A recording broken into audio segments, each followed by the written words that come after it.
Hi, my name is 𝗙𝗢𝗦𝗢𝗦𝗧𝗜𝗢𝗢. And I'm Brendan, the husband. And you're listening to The Little Flock, the podcast that offers practical insights about living a counterculture of goodness, truth and beauty in a world of increasingly hostile secularism and indifference. So, if you're looking to learn from two imperfect followers of Christ about how to live like the wheat amongst the darnel, this is definitely the podcast for you. Hi everybody, welcome back to another episode of The Little Flock. My name is Brendan Malone. And I'm 𝗙𝗢𝗦𝗢𝗦𝗧𝗜𝗢𝗢. We are very pleased to be back with you, to make your acquaintances once again. Yeah, struggling to get the right words out there. Someone's got a gun to your head. Yeah. Don't We're tell very pleased to be here. family secrets. Okay, so How we get anything done around here. yeah, it's shocking, isn't it? Let's get a couple of the notices out of the way, like a good church meeting. We'll start with the notices, so let's get them We out of the usually way. have those at the end, don't we? No, we'll get them out of the way first. Otherwise, everyone leaves before notices. That's the trick. True. Everyone, I don't know if you realise this, folks. We're letting you in on a little inside baseball here. That basically, a lot of churches realise that people leave if you put notices at the end, so you put them at the beginning. And you've got a captive audience. But that's not why we're doing it. We're just getting it out of the way. So please, if you're new here, like and subscribe. Give us a rating if you can, whatever podcast platform that you are listening on. Secondly, if you would like to support our work, we would greatly value that. Every little bit helps. We are a donor-driven ministry. We rely totally on the providence of God and the generosity of his good and faithful servants such as yourself. There's two ways you can do that. One is you can become a patron at patreon.com/leftfootmedia. The link is in the show notes. And if you do it that way, then you will get access to our exclusive patrons-only content, which we put out every single week. So by becoming a $5 monthly patron, you don't just support our work, you also get access to the social and political commentary podcasts that we put out exclusively every single week, and our monthly interview podcast as well. There is another way to support us though if you want to, and this is particularly helpful if you're living in New Zealand. Go to lifenet.org.nz, and on that website you'll find our donate button and the details for how you can make a contribution, become a regular AP donor to support our work that way. And if you do that and you're in New Zealand, then at the end of every tax year, you get to claim it back on your annual tax return, which is always a great thing. Last but not least, Katie, before we get into the meat and potatoes, as I like to say, as old Dad likes to say, of the show, don't forget that we are a show which exists to answer your questions. So if you've got questions that you'd like to ask, please send them to I was going to say, no, don't email them. Actually, that's dumb. What you need to do is go to the littleflockpodcast.org or lifenet.org.nz. The littleflockpodcast.org takes you to our podcast page online. Lifenet.org.nz takes you to our ministry website, and you'll see at the top of either of those pages there is a link that you can click on, and you can fill in a totally anonymous form to send us your questions or topics that you'd like us to talk about in future episodes. Right, Katie, with that all out of the way, let us jump straight in, shall we? Let's do it. It's rather awkward today, folks. I'm sorry, you probably can't appreciate this because you can't see us, but my microphone's not quite around the right way, so I'm having to look at the screen and keep turning sideways to face my lovely wife. So, yeah, that's a bit of a shocker. Hopefully the awkwardness doesn't translate into what you're hearing. Okay, so let's start, Katie, by talking about elections, everyone's favourite topic. Is this the kind of good news you want us to talk about on this podcast? Because this is good, true and beautiful, Brendan. Yeah. You might be getting away from the... There's the polar opposite, isn't it? Elections are important, though, and that's why we thought we should actually talk about this, because there is a context in which elections take place that I think is often completely neglected, and we really do fail to consider, which is actually quite important. And the reason why we're talking about this is because it's a month's time. It's exactly a month. Oh, that's crazy, isn't it? Just under a month's time. It's mental. We're going to be going to the polls in New Zealand to have a general election. Well, some people will be going to the polls. Yeah, some will be staying home. Aren't they saying there's predicting lowest voter turnout or something? Oh, yeah. Yeah, it's huge. And you've got people, particularly on the left, who are writing articles decrying their friends who are telling them, look, I'm not going to vote. So, right. Man, it's... it's very interesting. And it's certainly not an uncontroversial... It is? Yeah, that's not an uncontroversial election, this one. There's so much flying around out there and lots going on. But one of the things that I think is totally underappreciated and we don't ever consider actually is elections and family life. There is this really important connection in this regard, and we're going to talk about that. But before we get into that, I thought I would just sort of unpack a few questions and put them to you, Katie, and see what you think. On the spot. Okay, can you think of some good family-friendly policies that it would be great to see from a parliament, any parliament? Not off the top of my head. Just reverse all the ones they've done in the last 6 to 9 years. So undo all the evil, undo all the bad stuff. Evil madness. The only policy I think that would actually sway me at the moment would be a really good tax cut. You want a tax cut? Well, this is interesting. We got a little bit of difference in the family. I think not necessarily a tax cut, but something like what they have in Australia, where the first however many $1,000s of your income are not taxed. Yeah, I'm with you on that. Because there's a lot of chats about, we'll take GST on fruit and veg, which everybody goes, good, but then realises actually that might save them $3 a week. No, I think your average New Zealand family needs some relief. Yeah. And by not taxing the first however many $1,000s of income, you also catch the people right at the bottom. Yeah. But not the people at the top so much. That's very... So yeah. I don't know. I mean, I haven't looked into it enough, but my instinct says if only New Zealand was a country that could afford something like that. Yeah. Or is there a way New Zealand can afford something like that? Yeah. It is something that would make me look at parties differently if that was something on the table. That is a very, very good point. And I think... Yeah, tax cuts for me are like blah. They're sort of lollipop. Well, they never tend to catch, the right people. No, and GST off fruit and veg, by the way, listening to different tax experts talking about it, they're saying what will probably happen is just the supermarkets will actually just bump up the price and keep the extra. So it's not, you can't, and there's no way of knowing. They'll have to ship out their bread expert from Italy to, Yeah, it's kind of madness anyway. But I think... I think your idea, what you're talking about with the whole idea of actually having like proper taxation, stratified taxation relief, not just here's a tax cut, we'll give you some money, here's a lollipop, please vote for us. And here's more working for families or whatever, like it seems like every year they roll that one out and it's like, well, that's nice, but it's actually not keeping up with the cost of living. No, and the key thing we haven't had is our taxation brackets have not shifted. I believe it's now 11 years, but it's been at least 10 years. Since they have changed. They have not moved with inflation. So basically what happens is you get what they call bracket creep, where you get families. What's a family? Get your family.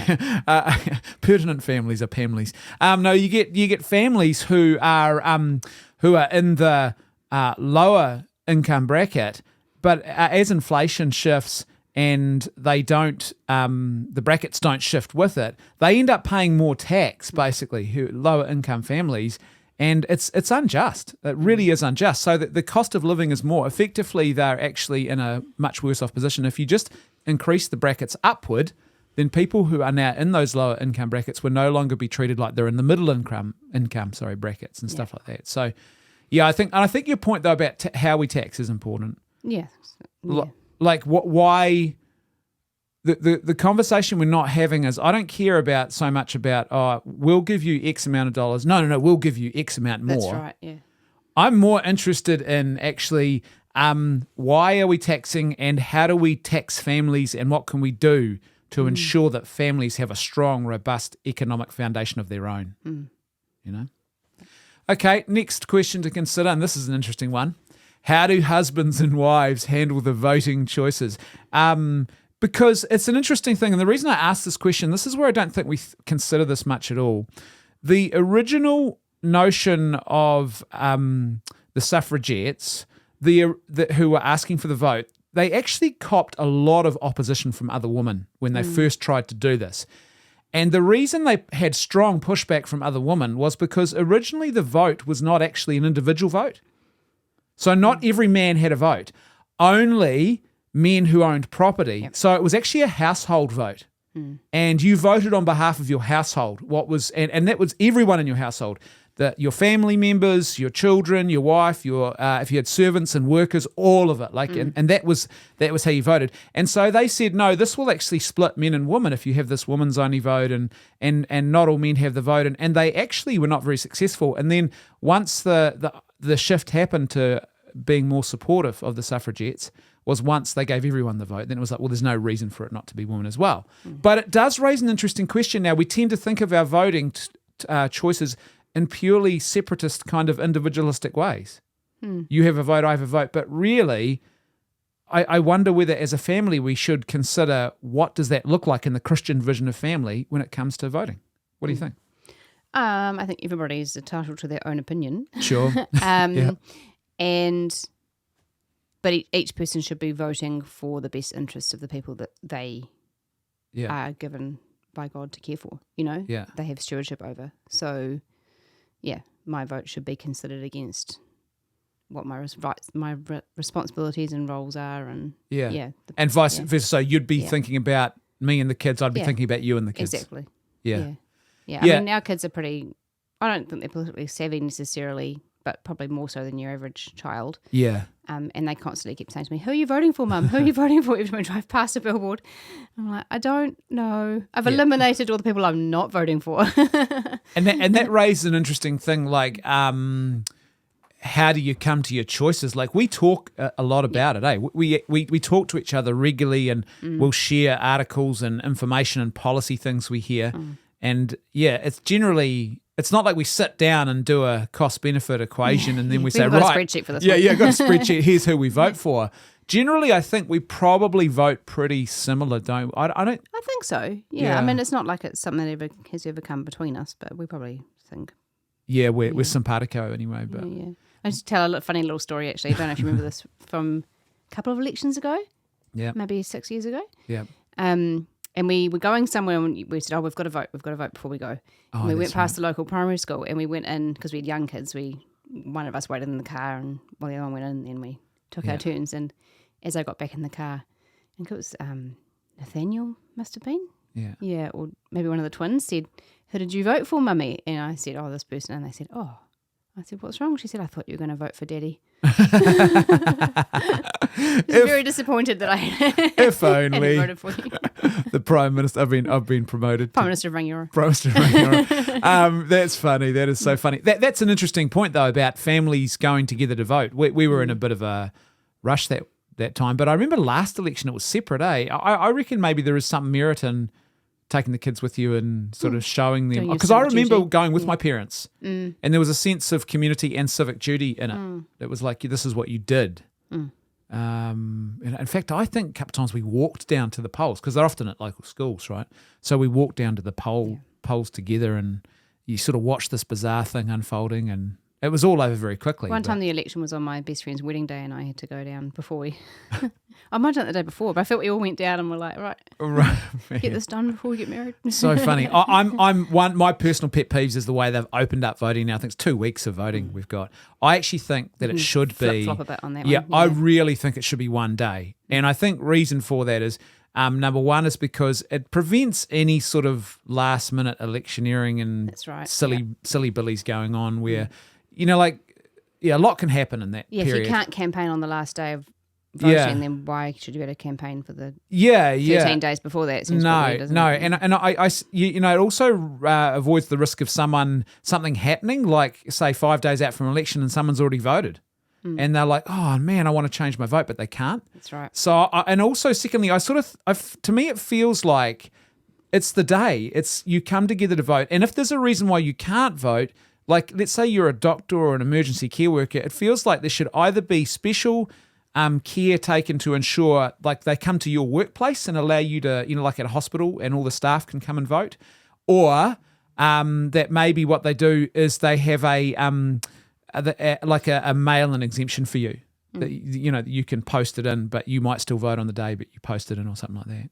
But yeah, I don't know. It's to me, it's like a philosophical thing in a sense of the responsibility, and otherwise it feels very consumeristic and odd. It'd be interesting to know the figures on how many people you catch with that extra 2 weeks. The people that are going to vote are going to go and vote whether you have 1 day or 2 weeks. Yeah. So how much of a percentage are they actually catching in those extra days would be interesting to know.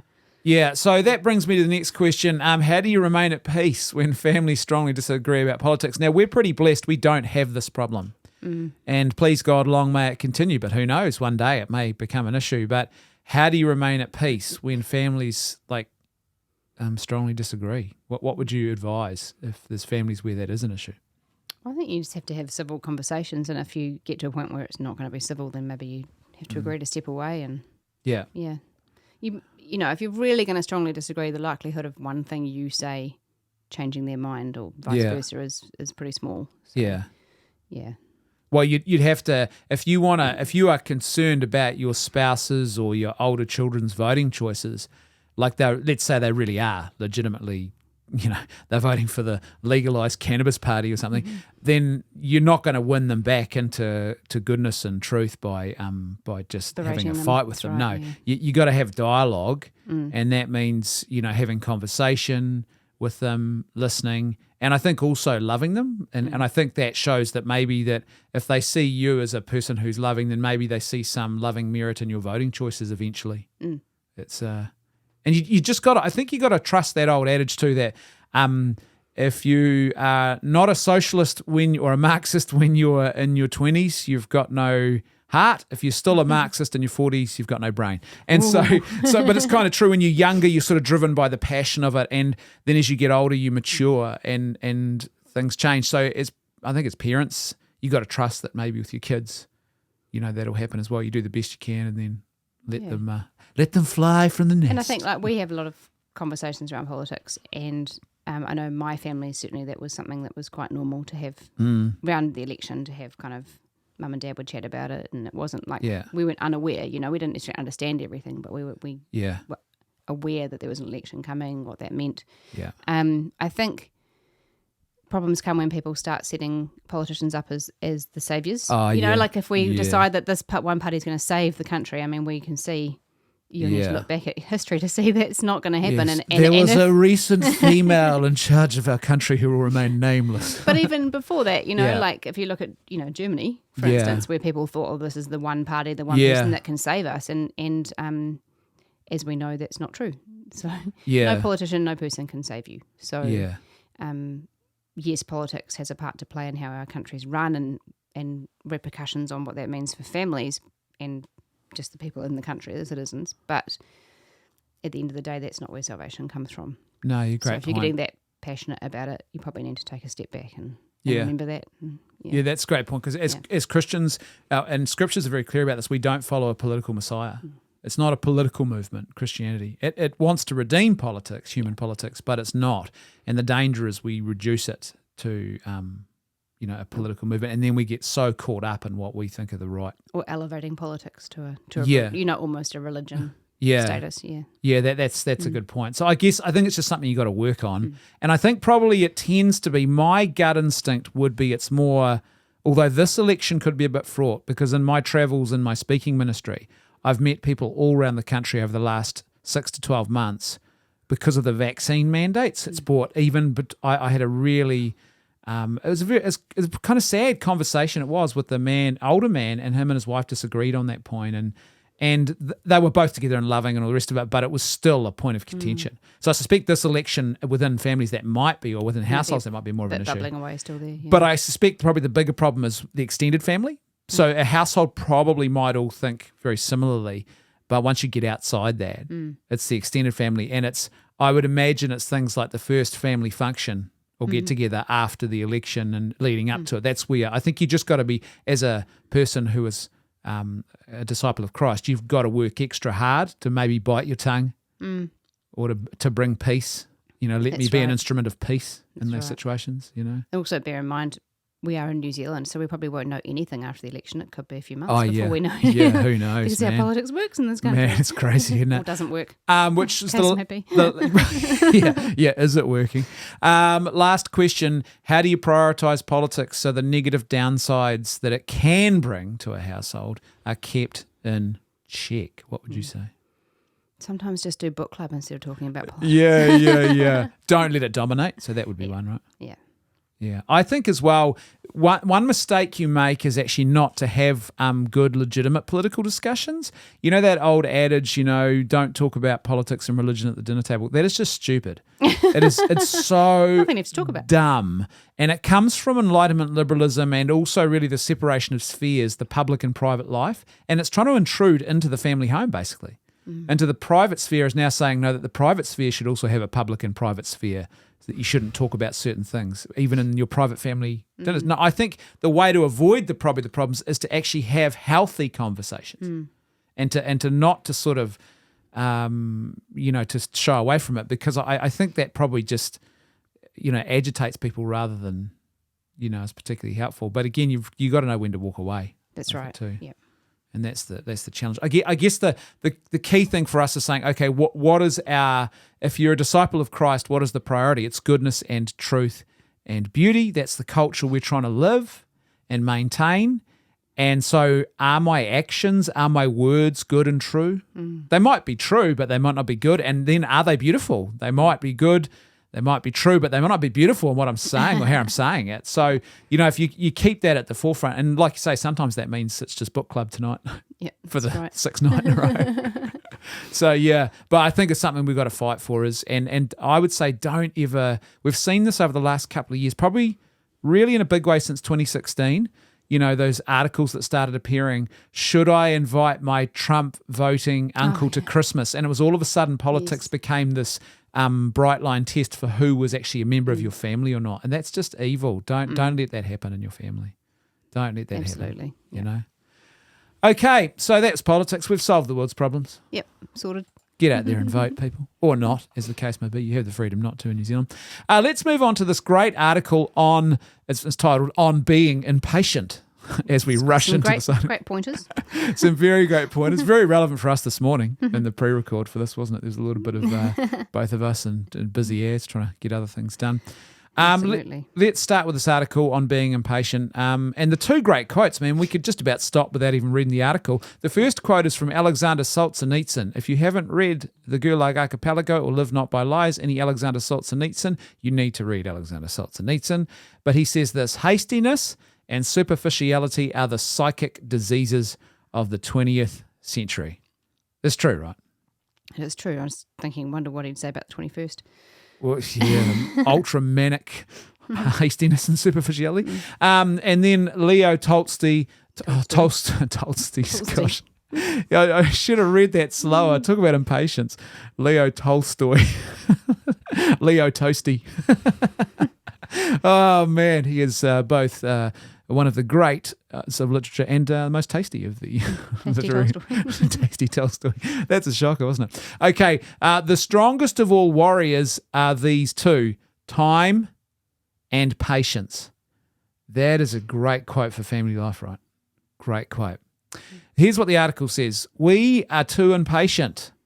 Slaves to efficiency, devotees of multitasking, disciples of expediating, we are a tragically foot-tapping and dangerously inattentive breed. And do you know what that reminds me of? It reminds me once I was with one of my clients in a former job that I had, and we were on a job site, and we were waiting for a lift, and I pressed the button for the lift, the elevator, for those who are listening overseas, and it didn't quite come as fast as I wanted to, and I pressed it several times.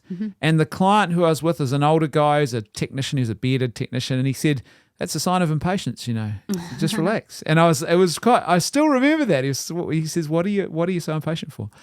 Okay, just think about it. Modern politicians communicate in tweets and sound bites. Movie images have rocketed from 16 frames to 300 frames per second. Well, that's not really an impatience issue. That was crazy, though. That's a trick to try and get a particular look. That's a little bit sneaky.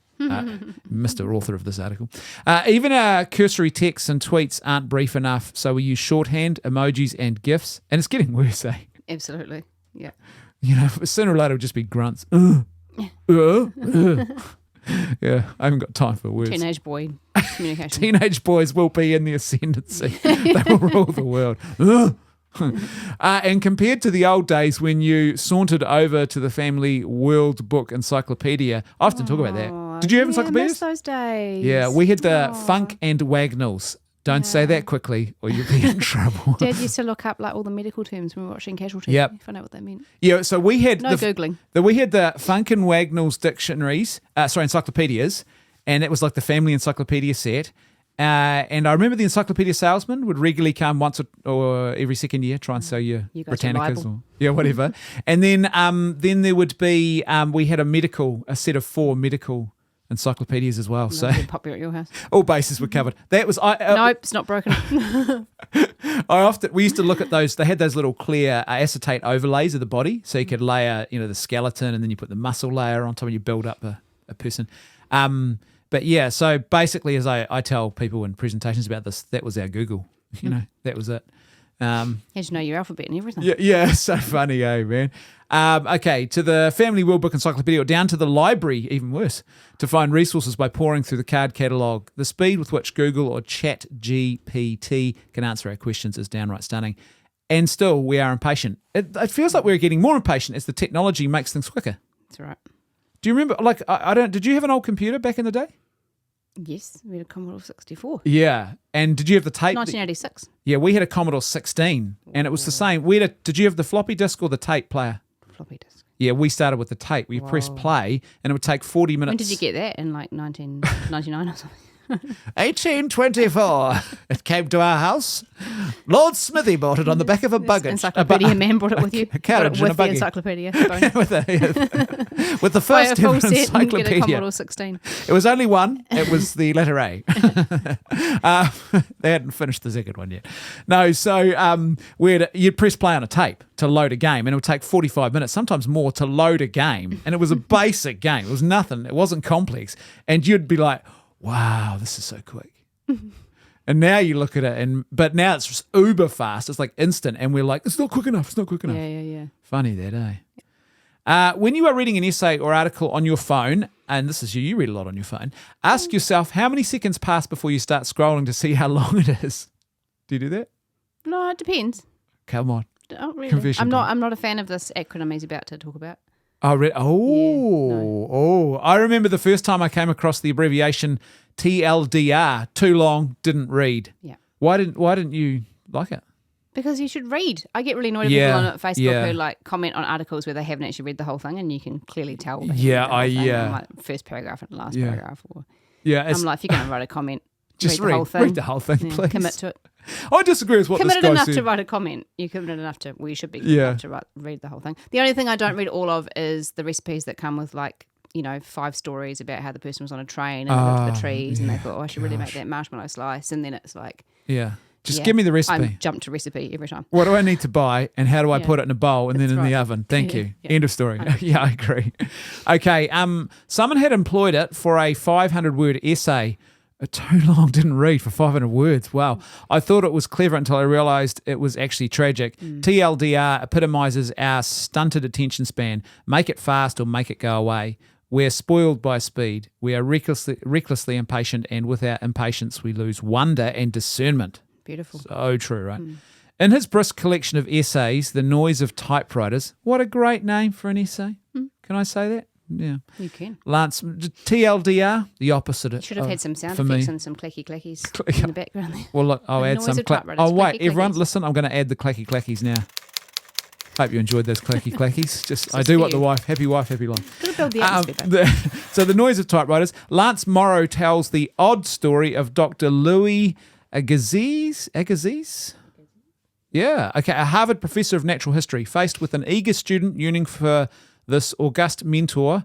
Agassiz would pull a large and very dead fish from its formaldehyde-filled jar, slop it down on a tin tray and tell the student, look at your fish. The student, perplexed, would be left alone for an hour, only to stutter and stammer some unsatisfactory answers once the professor returned. Frowning and shaking his head, Dr. Agassiz would repeat, look at your fish, and once again walk away. We'll try this with our kids. Apparently, this exercise would last hours over several days until the exhausted student began to really see the fish in all of its wonder. Complexity that transcends its facts. That's great, eh? Reflecting on the story, Morrow wrote, never be certain that there is no meaning. Never be certain that about anything too quickly.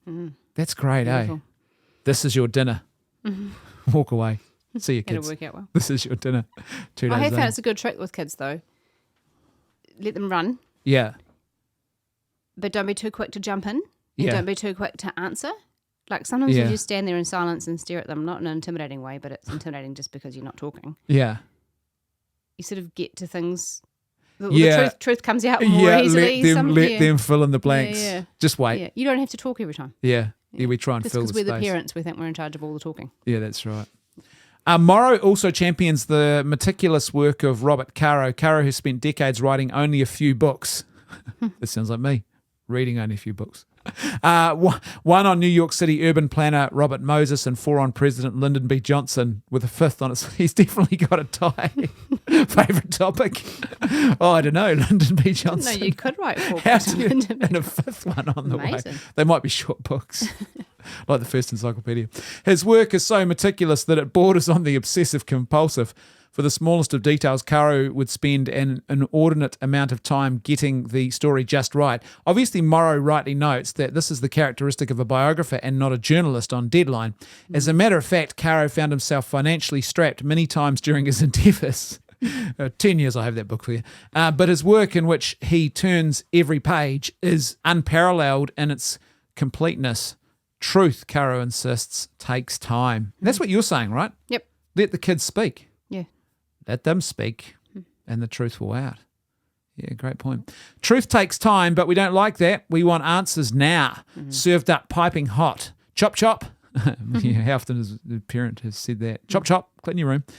Well, that is. We do want that done. Chop, chop. But by instantly obliterating the chasm between our curiosity and our apprehension, we may not grow. Where there is no struggle to define terms, no wrestling for clarity, no consideration, much less reconsideration of why our question even matters in the grander scheme, no fundamental waiting, just so that things can simmer, we grow intellectually and at times spiritually flabby. In Dante's Divine Comedy, even at the base of the formidable Mount Purgatory, the august poet Virgil implores strangers to share the secret of how to move expeditiously from purgatory's interminable antechamber. For who knows most, Virgil taps his foot, him loss of time most grieves. And I think that's true, eh? And you know what I've noticed too is I think in any sort of, if you're involved in ministry or even family life or church leadership or anything like that, we get on this efficiency deadline and it's this false deadline we impose. We think, no, we've got to have a problem solved by 10 a.m. tomorrow. Or we've got to do this thing by next week. But do we? Why? Is it okay just to stop and actually wait and come to a better outcome with, by allowing the space for that? Yeah. I reckon, it's a real trap, eh? And in family life, that can be a real trap. In a wide-ranging 2003 interview, essayist and raconteur, I haven't heard that word in a while. Oh, it's a good one. Raconteur, Brendan Malone. He was quite the raconteur, Mr. Malone. Mr. Malone. Joseph Epstein told a story of patience misunderstood. I have a cousin who died recently. Well, yeah, okay. A lot of patience in death, I guess. A guy named Sherwin Rosen, who I loved, really. He was the chairman of the economics department at Chicago, and at a memorial dinner for him, this man, Gary Becker, who won a Nobel Prize in economics, said, when Sherwin was a graduate student here, we almost canned him because he was slow in response. If you asked Sherwin a question, he would say, gee, I am not certain. And then he would come back a month later. That's a long time. He brooded on these things, but he saw aspects in the question none of us did. Becker said, being fast in response is one of the things we look for in good students, but it's a mistake. It's true, and I think in our kids and family life too, right? Yep. Quick, give me an answer. Tell me what's going on. But maybe we need to let our kids actually just formulate the truth and not just formulate an answer. That's right.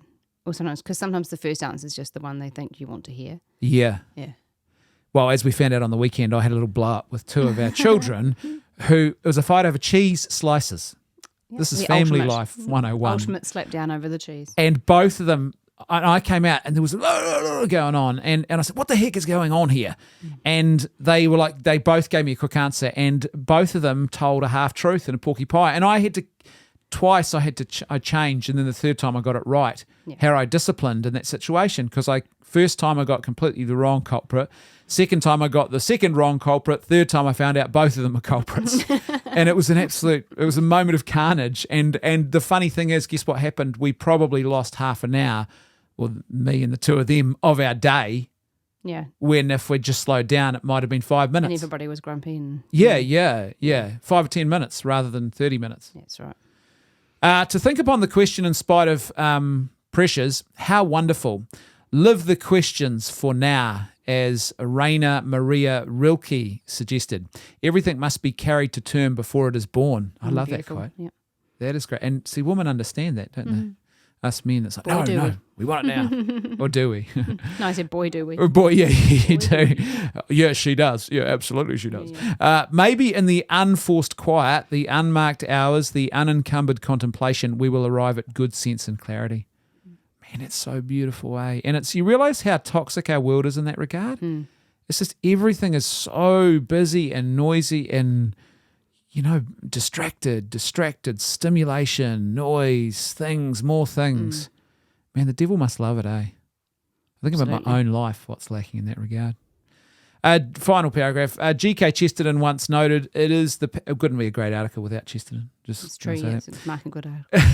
G.K. Chesterton once noted, it is the paradox of history that each generation is converted by the saint who contradicts it most.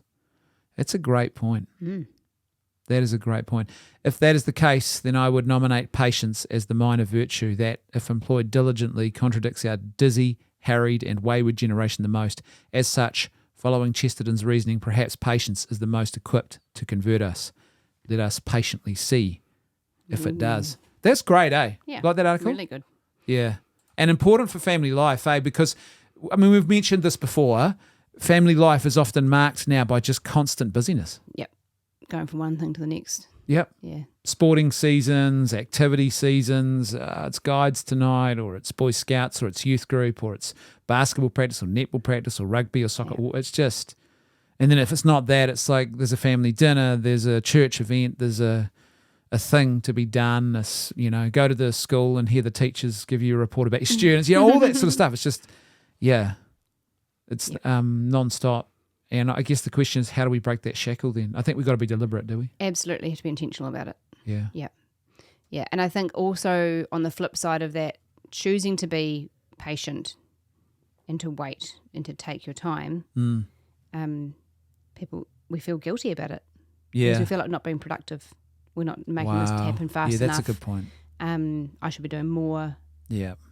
I should be cooking 3 dinners today so that tomorrow I can do whatever else. It's not so that I can rest tomorrow, it's so that I can do more stuff. Yeah. Yeah, that's a great point. I think often we forget, I think men think this is solely their domain where they feel the pressure of doing efficiency and doing, but in actual fact it's mothers, it's women as well. It's all of us. It's the evil, or one of the evils of a woman's our age. work is never done. Yeah. Mainly they're talking about laundry when they say It's constant, man, isn't it? Yeah. The gift that keeps on giving. But it's funny, isn't it, how that efficiency then also plays into the moral realm, because that impatience, to think about the respect for human life and things like abortion and euthanasia, to be in those moments of suffering, of respect for human life, you need patience. You can't want to force an outcome, because if you want to, you will go to the quickest, seemingly most easiest solution, and that will be probably the culture of death. I'd go even smaller and more personal than that and say, what's your patience like in your prayer life? And this is, I'm saying it addressed to you, but it's obviously for me as well. Are you talking to me? It's from moi. Yeah. Because, we say our prayers, we sort of tick them off the list. Oh, we've said our prayers today, we've done that. But actually, how patient are you, and how fast are you expecting God to, you want the lightning bolt answer.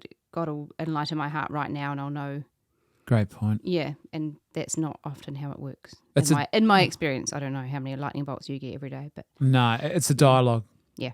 And funnily enough, the lightning bolts come from just being impatient, stillness with no agenda. That's right. It's funny, the agenda drowns that all out. Yeah. That's a great point, Katie. Very, very good point. I've reached peak wisdom now. You've climbed the mountain and found that you are the guru. Let's all go visit the mountain.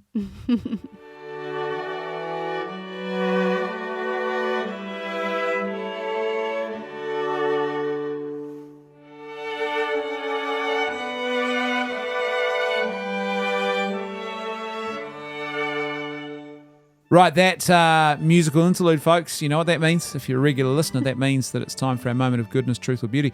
Katie, what is your moment of goodness, truth or beauty? Well, you ladies first. Look, I heard a few since our last podcast. This is your way. I've heard to narrow it down a wee bit. Multiple moments. So we have I shared something on Facebook a few days ago, and I'm not going to read the whole thing because we don't need to. But it was a reflection on motherhood and being a mum to young children as well as older children, and sort of essentially about being in the moment, and appreciating it when you're in it, because eventually they won't want to go to the playground anymore, and like those days pass you by without you kind of noticing. Yeah, true. And the reason I mention that is because it ties into something I saw at church recently. I thought that's just so beautiful, like such a witness that a friend of mine was bearing without even realising it. Yeah. So she's a mum of 10. She's got one on the way. So she's a mum of 11. Yeah. Awesome. And she's about halfway through her pregnancy. And I noticed her leave the church with her 2-year-old. And he was obviously having a bit of a rough time. He went to what our son used to call the naughty boys room, which is really just a little side room where you can still hear church going on and sort of semi-participate. And as I looked through the doors, I could see that she had put him down. She'd pulled up a chair and he was standing on the chair and he was hugging her kind of around her tummy. Yeah. Not for any other reason, I think, than that she was just too tired to hold him and he obviously wanted to be cuddled. Yeah. And I just thought that's such a beautiful witness, like she's that's pregnant. Beautiful. She knows he still needs the connection. Yeah. And she's doing it in a way that she can manage it. Yeah, that's awesome. That's a saintly witness, eh? Absolutely. Saintly heroic virtue. Yeah. It's that kind of motherly love that gets taken for granted. It's it's patience too, isn't it? It's just being in the moment. Yeah. And having no agenda, but that stuff is the stuff that's world building for human beings. We look back on those moments with our mother and our father, and they really are quite transformative and important. Yeah. I was just really thinking of the way that, even she's probably quite tired, but even in that moment, and you might look at her and not realise, you certainly wouldn't realise to look at her that she's got, 9 other kids somewhere else. Absolutely not. She's got younger with every single child, I think. Yeah. But even in her own moment of tiredness and just doing what she could, she was still giving of herself. I thought it was awesome. So beautiful. Yeah. Yeah, that's awesome. And if we go back to that first point where we started talking about politics, that's the kind of stuff that politics has got no business being involved, it's got no answer for. But what it can do is, how does it carve out the space for that to just happen? You know what I mean? It's not about money. It's not about a policy. It's just the beauty of, there's wonder encaptured in all of that. We're reading about that last article. There's patience. There's human self-giving. It's above and beyond all of the other stuff, which we often think is so much more important. That's a great moment. I think you win the trophy this month for that. My moment of goodness, truth and beauty was a bit of a proud dad moment, actually. We went to the March for Life in Christchurch on Saturday, pro-life event, and a really, really great, beautiful event. And there were a couple of pro-abortion choice protesters who showed up, and they came to heckle, and they tried to play a boom speaker loud to drown out our sound system, but didn't even come close. And then they were university-age students, and they then entered into a dialogue with our teenage daughters, so high school age. They sent you away first. They sent me away. It's funny. Well, one of them asked me a question, and then I started giving him robust answers, and he realised, ruh-roh. And then I get told by another one of the participants there about basically, I don't want to be mansplained. And I said, I do dadsplaining, so I can do that if you like. And then I got told that we don't want old people talking to us, and I was like, okay, that's where I'm at now. And I was like, okay, well, I'll leave, and my teenage daughters and a group of their friends. But I just want to let you, I didn't say this, but I was thinking, I just want to let you know that I'm now throwing you to the wolves, because with me, you'll get them measured. They're going to... No holds barred. Yeah, they're going to pull your arguments to bits.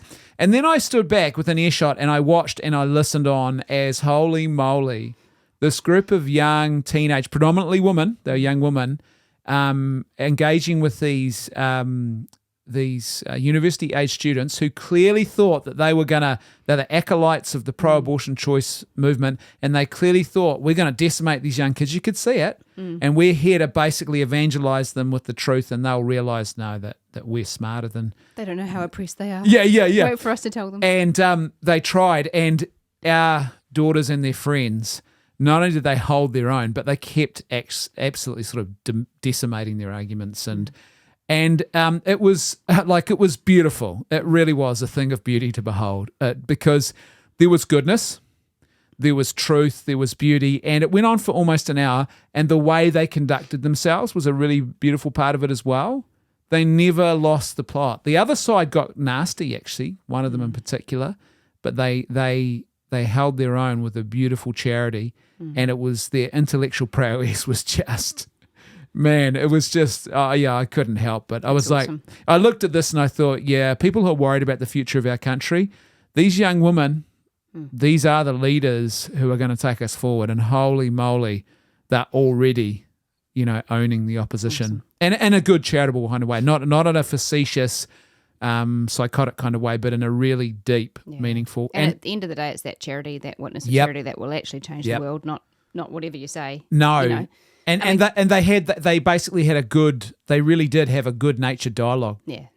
Between the two groups, which was just knowing how to disagree well. Yeah. and not just myself, but another one of the adults who was there, one of the other dads, Jason, we both separately went over and thanked them for being there and for having the dialogue and having the conversation. And I imagine that might have meant something to them too, because they probably thought, just a bunch of angry woman haters, and they'll because believe it or not, people think that way. Absolutely. And so to sort of discover that they're actually welcome, it's kind of it was great though.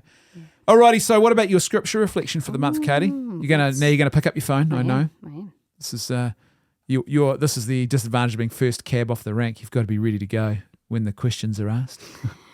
You got to wait for the husband to stop talking.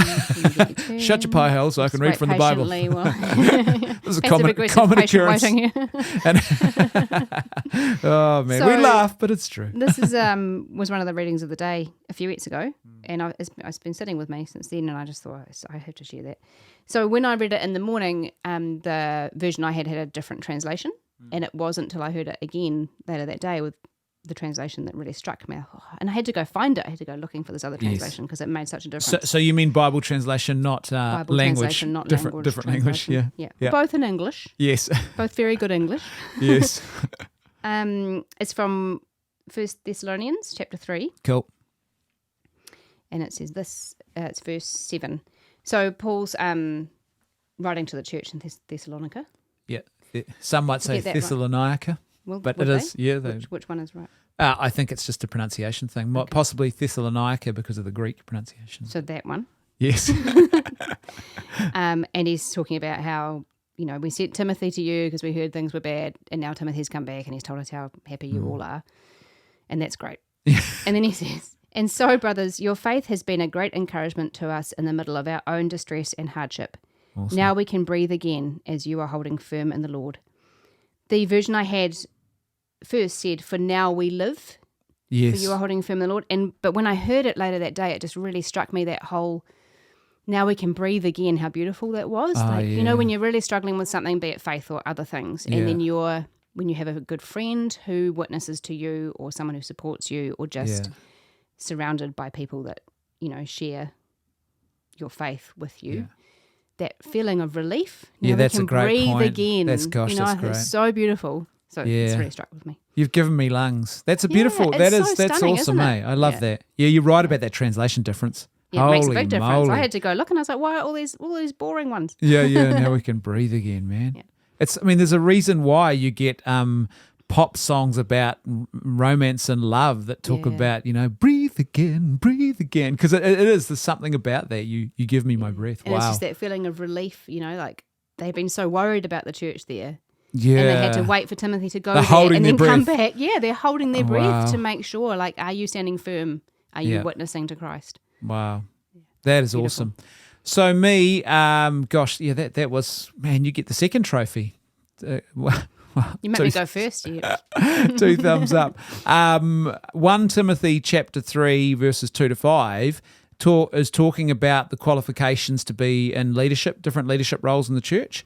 And it starts, first of all, by talking about that the person must be temperate, sensible, respectable, hospitable, an apt teacher, not a drunkard, not violent but gentle, not quarrelsome, and not a lover of money. And then it says this, he must manage his own household well, keeping his children submissive and respectful in every way. For if someone does not know how to manage his own household, how can he take care of God's church? Which Paul also writes to Timothy and calls the household of God. So, and then in verse 12, later on in verse 12, it's talking about a different position in leadership, and it says, and let them manage their children and their households well. That's a qualification.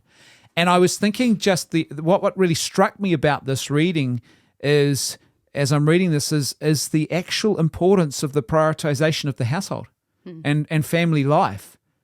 And it's how it should be the first priority, and it's also when you prioritize it, it becomes a qualification for you. It's not an impediment. Oh, I'm too busy. I can't. I'm too busy. But it's not an impediment to prioritize family life and to do that with genuine care and love and excellence.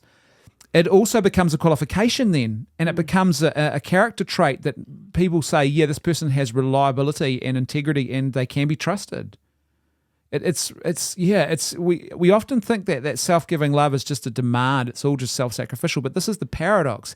If you seek out the reward, then it's no longer self-sacrificial. But if you seek out the self-sacrificial, the reward comes. You flourish as a result of this, and this is one way we flourish. Our family life flourishes, obviously, and then also as individuals, we flourish too. But we don't flourish by prioritizing our own needs and our own self. We prioritize the well-being and the flourishing of our family, and then we, in this case, you reap a reward of that. You become someone who is now qualified to actually govern other areas. It really struck me as being quite profound how important that is. If you want to be a better manager, a better employee, I don't know, a better member or leader in your church, a better sports team member, whatever it is, prioritize your family life and do it well. Absolutely. I think you actually need to pour yourself into your family life before you pour yourself into all those other things. Yeah. Because it's out of order if you don't do it that way. Yeah. Remember we have a friend who's talks about when her dad was doing loads and loads of stuff for the church. Yeah. And then he realised one night as he was going out to his 5th meeting of the week, yeah, this is actually wrong. Yeah. This is not. It's all out of order. This is not the order that God wants for our family life. And he really pulled back and restructured. Yeah. And I would still he's a better leader today than he was. Yeah. When he was going to all those meetings all the time. Yeah. Yeah. Yeah, that's true, isn't it? Yeah. So true.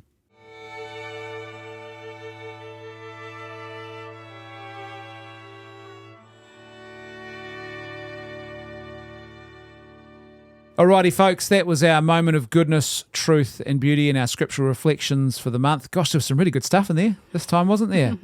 And I should say, too, we've opened the door now to let a bit of fresh air into the office. You might get some ambiance. So you'll get the sounds of nature, the lawnmower from next door, maybe the guy next door who likes to play his... Moses lawnmower all the time. I know, and when he's not doing that, he's playing his doof music quite loud. So if that's what you hear, then apologies. Let's jump into the listener questions. We've got 3 good questions today. First one, Katie, why is sexual sin so serious? Because it never hurts just one person. Ching, ching. That is good. That's a nice, succinct answer. You can elaborate though. That is good. No, that is great. You might have had a different answer, I suppose. No, you stole my thunder and you gave a really good soundbite. Exciting, that never happened. Well, in a sense, though, you'd say it's not, sexual sin is not more serious than, say, murder. So there is a hierarchy in a sense. There's a gravity to actions. Taking a post-it note from the workplace without asking permission is not the same as committing a sexual sin, which is not the same as murdering someone, for example. And so it is not the most serious of sins necessarily, but it is still serious. And you're right, it's the communal aspect of it. Yeah.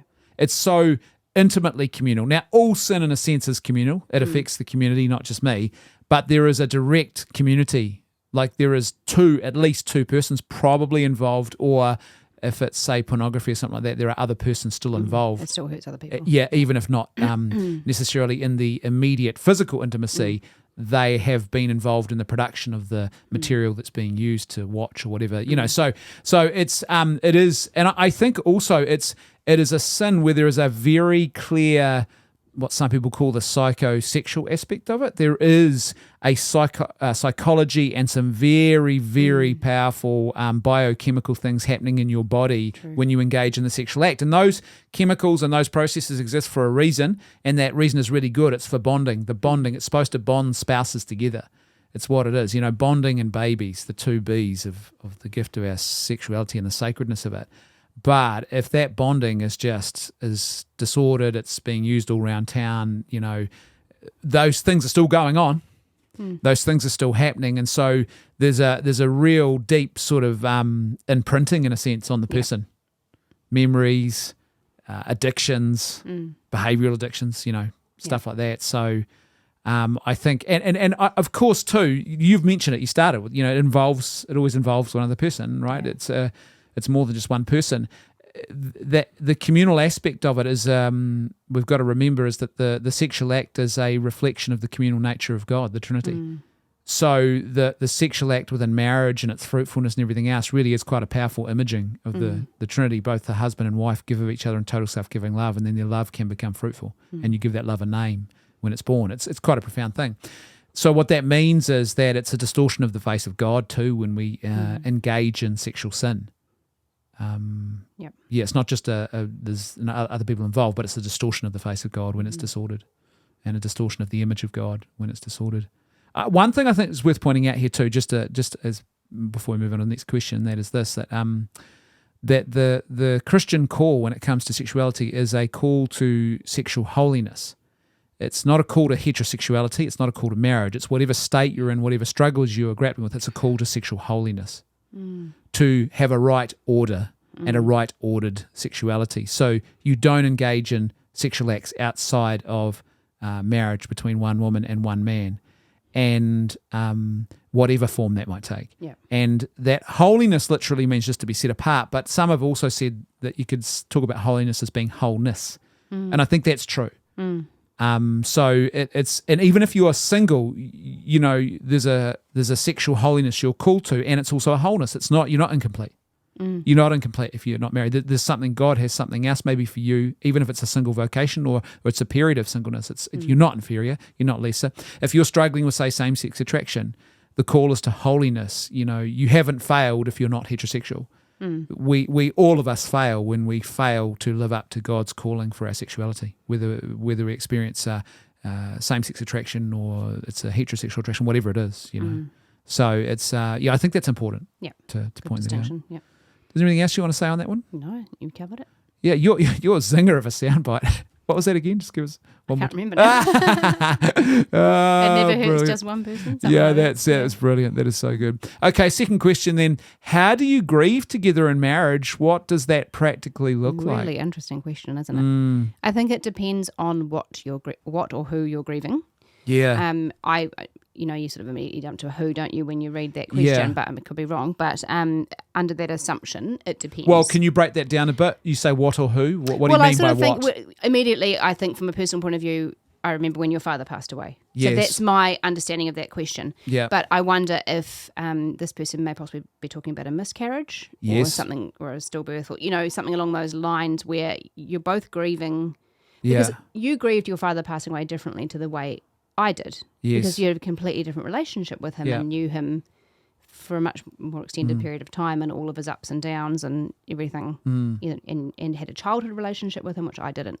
Whereas if you're grieving a miscarried, baby that's passed away, a baby that's died early, or a child even, later on, we have a friend who lost a daughter at sort of 7 or 8, that's a different type of grief, I would argue, and something that maybe a child, I think maybe you would grieve together a bit more in some ways. Yes.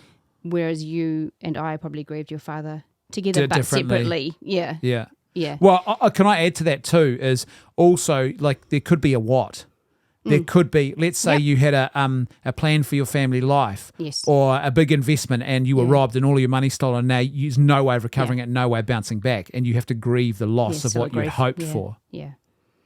I know friends of ours who have children with disabilities, talked about the sense of having to grieve and to let go of the dream or the ideal the plans they had in mind for their child and just receive the gift of the child. Right. So there's a grief in all of those kinds of things too, right? Yeah.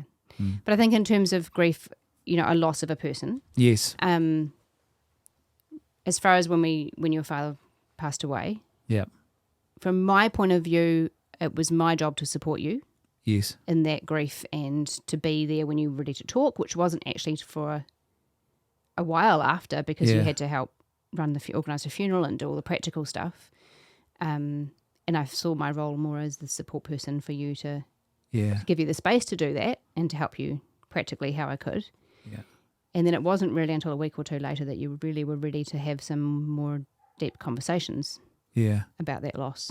In fact, it was probably over a period of a few months, really, that we unpacked. Drilled it carried down on. into that. It carried and processing that's all a of good that. point. Yeah. And so that's the practical aspect then of And I think there's an element of together but apart in that, and probably even with the loss of a child, to be honest. I mean, that's, we're not something we've had to suffer through. Yeah. But we've watched friends go through it.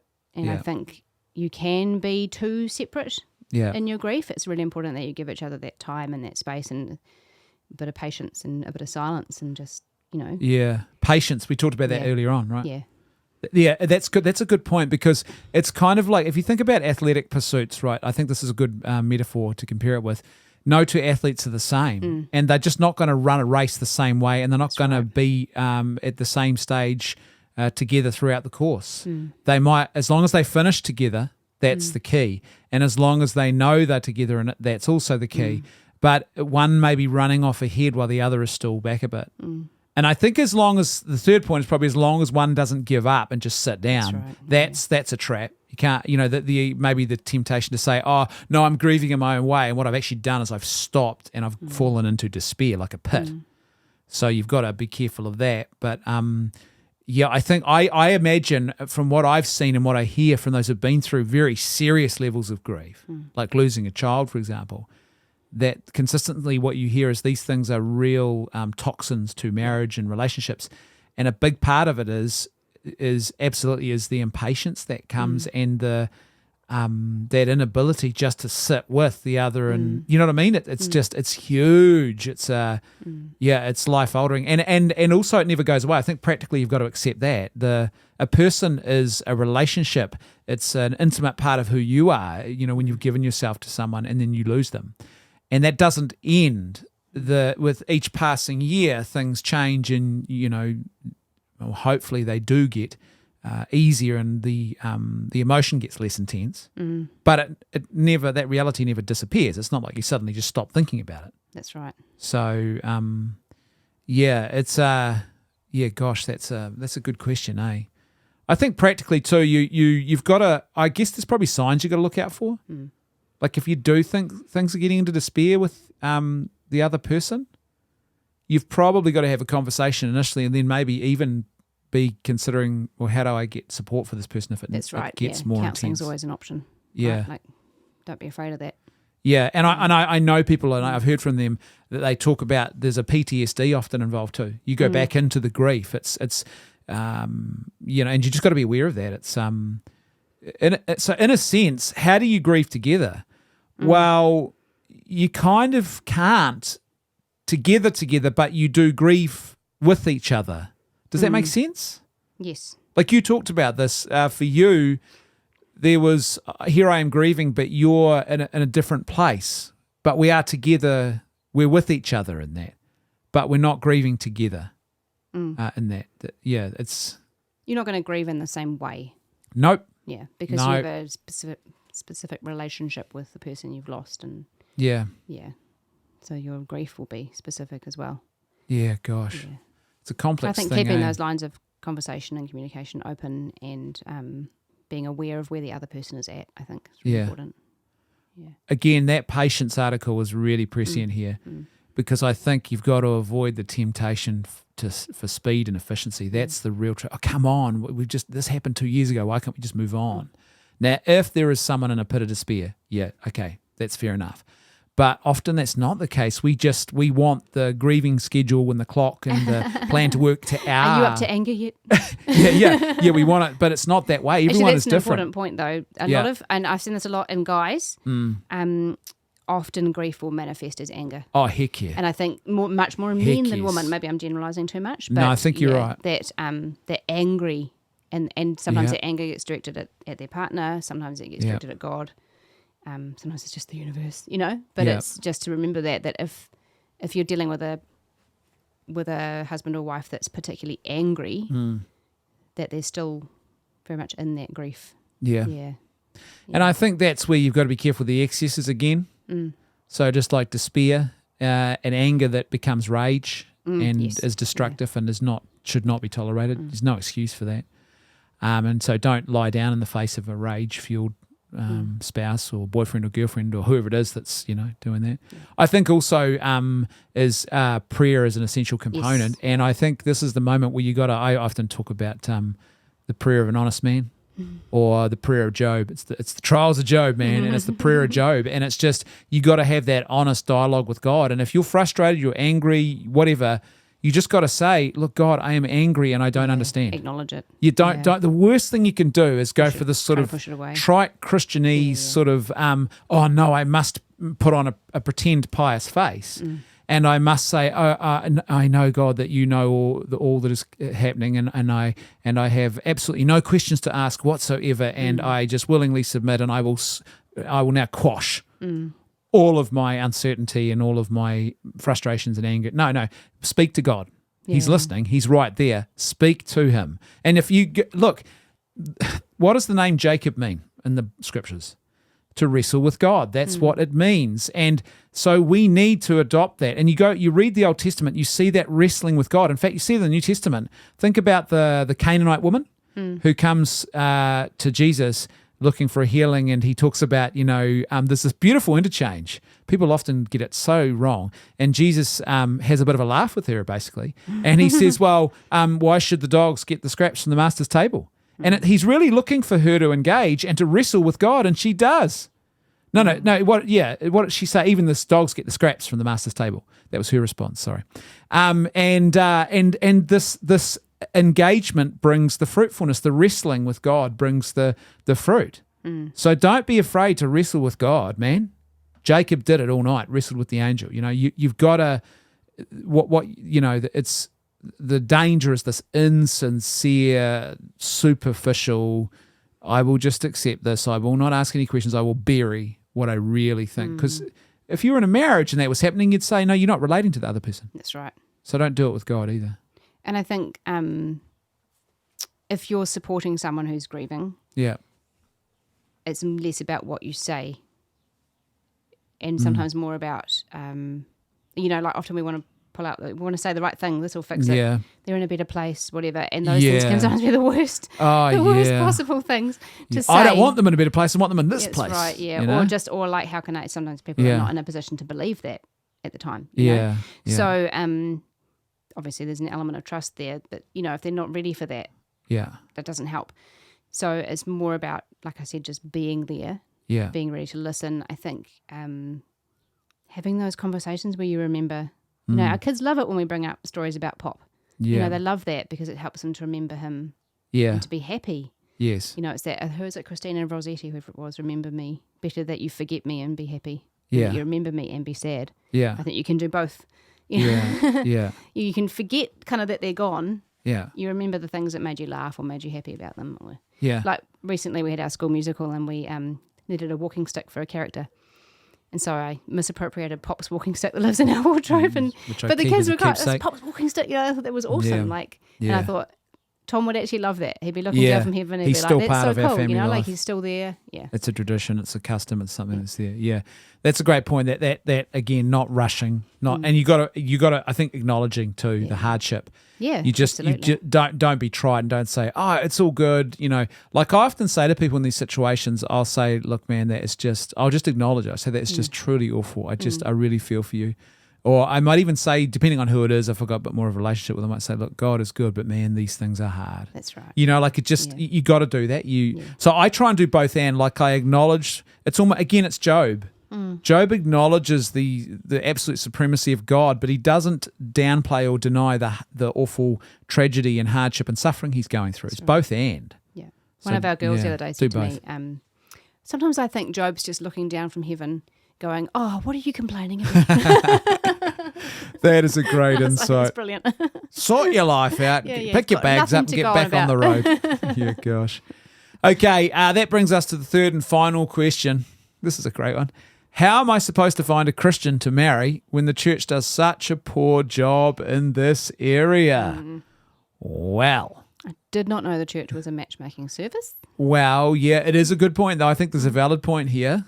But maybe it's around singleness. We don't often support single people. Yeah, and communities broken down. Like I suspect you'd have a lot less frustrated and unhappy unmarried Christian people if there was strong, authentic community in our churches, and they felt like they actually had a place, and they weren't just in the waiting room. The sort of the cast-offs who hadn't yet found a marriage partner, then they could join the rest of the gang in the main dining room. Do you know what I mean? Like it's in the real party. Yeah, in the real party. So I think that is a factor for sure. But how am I supposed to find a Christian to marry when the church does such a poor job? I think the answer is in the question. Yeah. Well, go looking. Yes, I agree. Yeah, well, precisely. Yeah, okay. Yep. Or should you be? I mean, it's the way the question's phrased. It's making me think. How am I supposed to find? Yeah. Like it's number one. It shouldn't all be on you. You shouldn't feel that it's all on you to find this.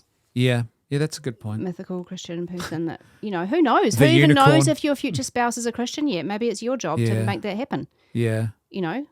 That's a good point. Like, are you hemming yourself in? I'd love for all of my Christian friends to pair up with beautifully Christian people. That would be the ideal. But in the age that we live in, maybe more realistically, you maybe just need to find a really good moral person and pray that they come around to the idea. It is. I'm kind of fraught on that one. Yeah. And I'm torn on it because I do think that don't be unequally yoked. Yeah. And saying that though, I've seen some really amazing, but they don't tend to always be the norm. But there are some examples I can think it's not always the norm. Where the people you've had a good moral spouse. Funnily enough, what often happens is they end up converting anyway. Exactly. Yeah. So it's sort of like they were almost on the journey. But I think part of it too is maybe just in general, there is a problem in the modern age with unrealistic expectations. How do you mean? Like that we set these standards that are too high, and it is. We've got this like... so they've got to be Christian, they've got to have a job that pays this much per year. Yeah, they've got to be smarter than me, they've got to be this, they've got to be an athlete, they've got to be good looking, sideburns can't be more than 3/4, all that. It's like it becomes a shopping list. Sideburns can be fixed. Take that off your list right now. So what you've got to do... I was reading a great book the other day where it's actually by a feminist called Feminism Against Progress, and one of the things she says is you just gotta. She uses a swear word, but I won't use it. She goes, you just gotta lower your beep standards, And I was like, yeah. And so what she's saying is, don't ever become someone's doormat. So you don't degrade yourself. But too many people, we do have maybe unrealistic sort of expectations, and we have the shopping list of instead of. And we're also often looking for the perfect. All the road signs have got to line up. What I know and I understand now about marriage so well is that in actual fact, you've got to fight for it. And once you're in it, the fight doesn't end. That's when it starts. That's right. You've got to work at it, fight for it every day. And the days where you wake up and you don't feel like being married or you don't feel in love, those are the days where you must act like you are the most married person that's ever been married. You've got to act like you are the most in love with your husband or wife that you've ever been before. And guess what happens? You fall out of that being out of love phase, you fall back into love again. It's just how it works. So the priority then is the willingness to love and basic maturity. It's not how much money they got in the bank already. Can we afford a house? Look, that stuff will come as long as they are not a reprobate, as long as they're not a drug user and they're wasting money, all those kinds of things. Go back to Timothy.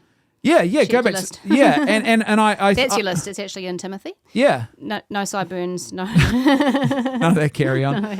I think there is a bigger cultural question though that has crept into the church, and there is the destruction of marriage and family culture in general. We've got this very self-referential, self-centric, individualistic. What Roger Scruton would call homo economicus, human beings reduced to economic units, and we tend to think, well, what's my career as a woman? What's my career as a man? What's my work? All that kind of stuff. And then what happens is instead of thinking in terms of how am I going to build a life with a person, I'm thinking how am I going to build my schemes and my plans, and we reduce it often the economic framing. Why can't I find someone that will slot into my life that I've created? And so that's a harder thing to fight. You sort of in a sense you can become the victim of that kind of culture because the marriageable prospects are limited if other people around you are not seeing marriage as a priority. I totally get that. And also that's where the church has got to step up. I do think there's sort of a lack of single men. Yes. Of a certain age. Again, that's the church has got to step up. How does the church fix that though? The church has got to evangelize the culture, and they've got to speak to the culture, and they've actually got to present a robust muscular Christianity. And I don't mean a machismo kind of toxic, I'm a real man kind of thing. I mean a robust, muscular Christianity that speaks to the age, because that will appeal to, there's a reason why a lot of men don't turn up. They look at it and they go, well, what is this? It kind of feels like a bit of an emotive social club, and it's not. You've got to connect. So, and it's women as well. I think that the church is the ones that are thriving are the ones that have got strong orthodoxy. They've got a clear vision and mission, and they're not afraid to say when the culture sticks its ugly beak in.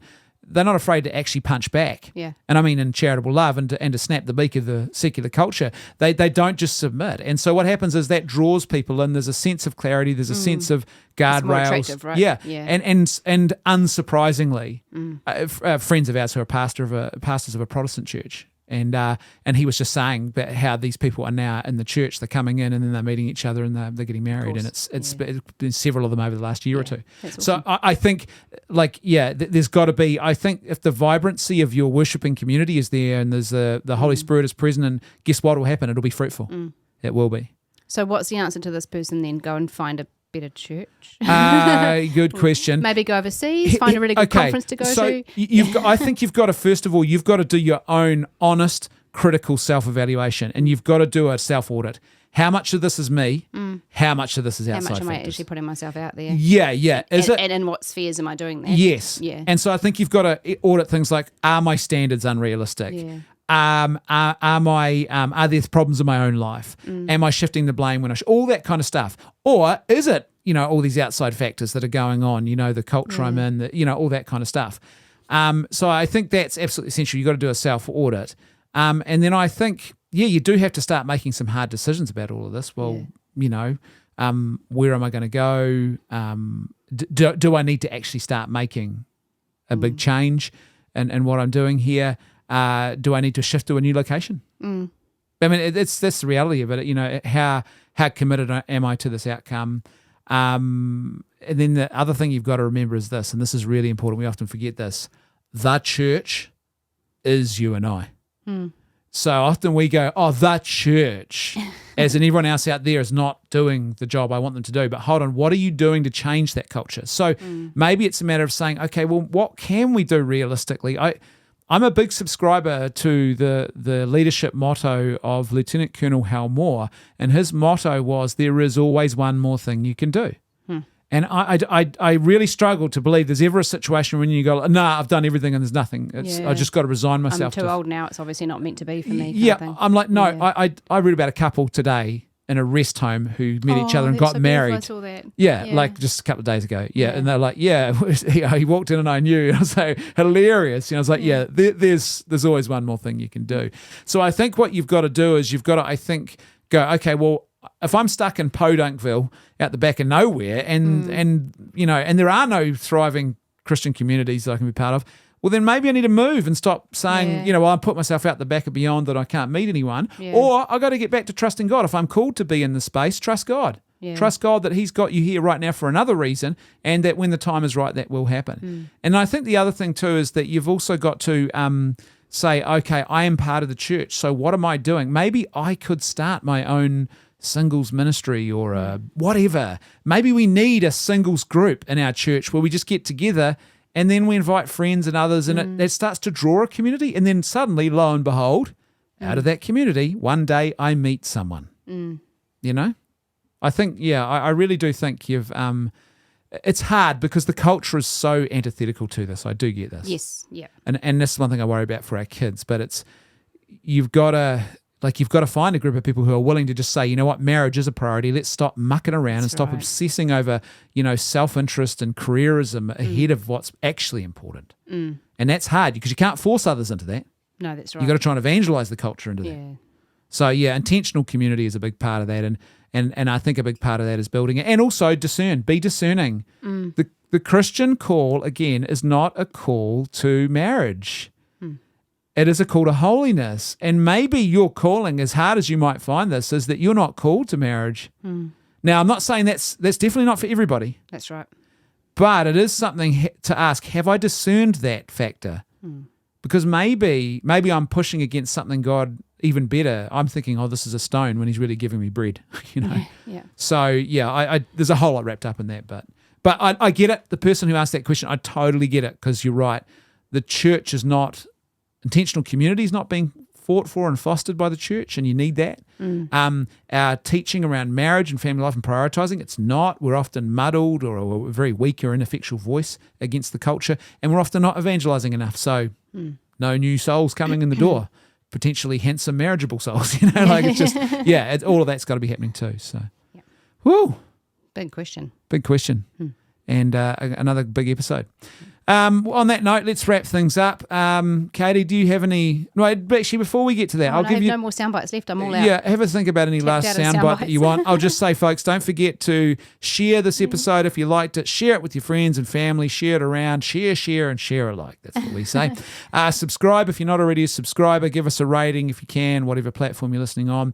Don't forget, if you want to support our ministry, we are totally dependent on the providence of God and donor-driven ministry.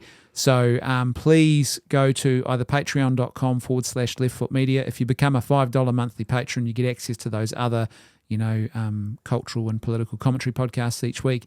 And also you can do it through lifenet.org.nz. Our bank account details are found there. And if you're in New Zealand, you will get a tax rebate each year for your charitable donations. So lifenet.org.nz. The links are in today's show notes. Don't forget, last but not least, you can ask your questions at thelittleflockpodcast.org or lifenet.org.nz. And I should say, it might not be a question, it might be a topic that you want us to unpack, or a scripture you've read and you say, I don't understand this, can you give us a bit more insight? Whatever it is, we'll do our best to tackle it.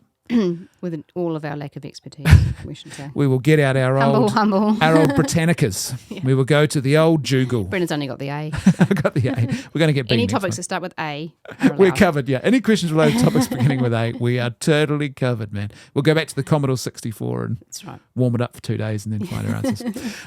Okay, folks, on that happy note, don't forget, live by goodness, truth and beauty, not by lies, and we will see you next time on The Little Flock. See you then.